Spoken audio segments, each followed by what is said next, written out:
T42 interprété par Thelonious Monk. Robert Papazian. Oui. Thelonious Monk a inventé les accords de substitution dans ce morceau. Alors c'est ça qui est extraordinaire chez Thelonious Monk, c'est que vous avez pu le constater sur T42, bon c'est un standard, bon c'est vraiment, du populaire quoi. Et ce qu'il en fait, et ce qui est formidable, c'est qu'il arrive à exposer donc d'une façon très claire, et il a toujours respecté la structure des standards de jazz, c'est-à-dire ce qu'on appelle en langage de musicien le AABA.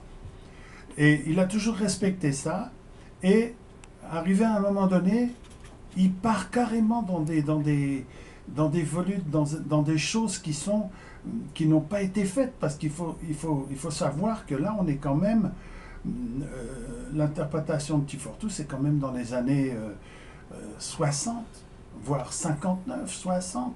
Et à ce moment-là, le jazz, bon, bah, il est quand même très, très imprégné du bebop de Charlie Parker. Et puis, bon, il y a aussi le New Orleans et puis le swing.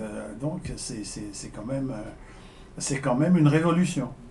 Et dans cette même période, on va rester évasif, dans les années 60, donc vous avez assisté à un de ces concerts à Marseille. Oui, j'aurais bien voulu le voir d'ailleurs, lui Oui, en personne. J'ai été très choquée par ce que vous m'avez raconté. Je vous en prie, Mélodie. Je vous en prie, Mélodie. Allez-y. Maintenant, je vous laisse raconter cette anecdote. Alors, c'est une anecdote qui est savoureuse parce que j'étais très très ami avec le fils du recteur de l'université d'Aix-en-Provence, qui à cette époque-là avait une cave dans laquelle tous les jeudis soirs, il y avait un bœuf avec tous les musiciens de la région. Ça s'appelait le Hot Club d'Aix-en-Provence. Ne pas confondre avec le Hot Brass, qui après est venu et qui a entretenu le jazz aussi. Et donc, M. Blache est allé chercher Thelonious Monk à l'aéroport de Marignane, et dans une Rolls, s'il vous plaît, Mélodie. Oh bah, c'est la moindre des choses. Et oui, c'est à la hauteur du personnage.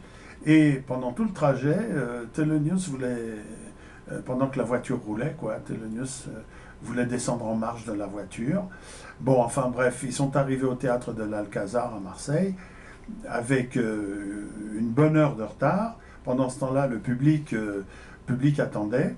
Le trio était déjà en place, c'est-à-dire c'était Charlie Rose, Frankie Dunlop et John Horay à la contrebasse.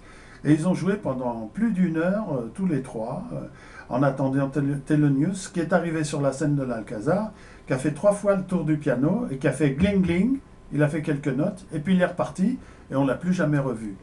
Et alors là, réaction horrible du public marseillais, c'est qu'ils ont commencé à jeter des pièces de monnaie sur la scène.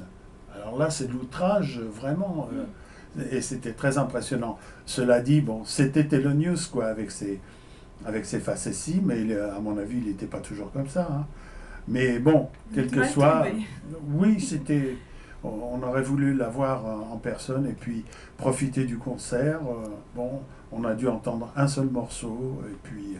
Voilà, mais enfin, on était quand même content de voir ce personnage très, très charismatique et emblématique, et puis également très énigmatique. Contrarié, sûrement, ce jour-là. Peut-être. On a tous nos, hein, comme dirait l'autre.